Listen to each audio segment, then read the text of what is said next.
Chapter 25. Abraham took another wife, whose name was Keturah. She bore him Zimran, Jokshan, Medan, Midian, Ishbak, and Shua. Jokshan was the father of Sheba and Dedan. The descendants of Dedan were the Asherites, the Letushites, and Leamites. The sons of Midian were Ephah, Epher, Hanok, Abida, and Eldaah. All these were descendants of Keturah. Abraham left everything he owned to Isaac. But while he was still living, he gave gifts to the sons of his concubines and sent them away from his son Isaac to the land of the east. Altogether, Abraham lived 175 years. Then Abraham breathed his last and died at a good old age, an old man and full of years, and he was gathered to his people. His sons, Isaac and Ishmael, buried him in the cave of Machpelah near Mamre, in the field of Ephron, son of Zohar the Hittite, the field Abraham had bought from the Hittites. There Abraham was buried with his wife Sarah.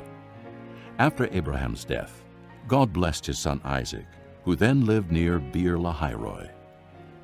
This is the account of Abraham's son Ishmael, whom Sarah's maidservant Hagar the Egyptian bore to Abraham. These are the names of the sons of Ishmael, listed in the order of their birth: Nebaioth, the firstborn of Ishmael; Kedar, Adbeel, Mibsam, Mishma, Duma, Massa, Hadad, Tema, Jetur, Naphish, and Kedemah. These were the sons of Ishmael, and these are the names of the 12 tribal rulers according to their settlements and camps.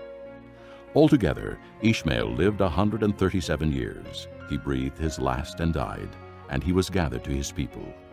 His descendants settled in the area from Havilah to Shur, near the border of Egypt, as you go toward Asher, and they lived in hostility toward all their brothers. This is the account of Abraham's son Isaac. Abraham became the father of Isaac, and Isaac was 40 years old when he married Rebekah, daughter of Bethuel the Aramean, from Paddan Aram, the sister of Laban the Aramean. Isaac prayed to the Lord on behalf of his wife, because she was barren. The Lord answered his prayer, and his wife Rebekah became pregnant. The babies jostled each other within her, and she said, "Why is this happening to me?" So she went to inquire of the Lord. The Lord said to her, 2 nations are in your womb, and 2 peoples from within you will be separated. One people will be stronger than the other, and the older will serve the younger. When the time came for her to give birth, there were twin boys in her womb. The first to come out was red, and his whole body was like a hairy garment. So they named him Esau. After this, his brother came out with his hand grasping Esau's heel. So he was named Jacob. Isaac was 60 years old when Rebekah gave birth to them.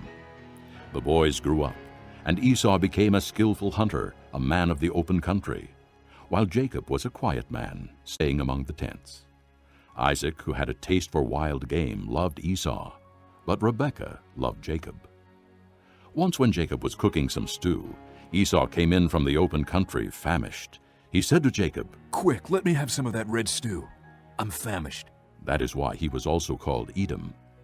Jacob replied, "First, sell me your birthright."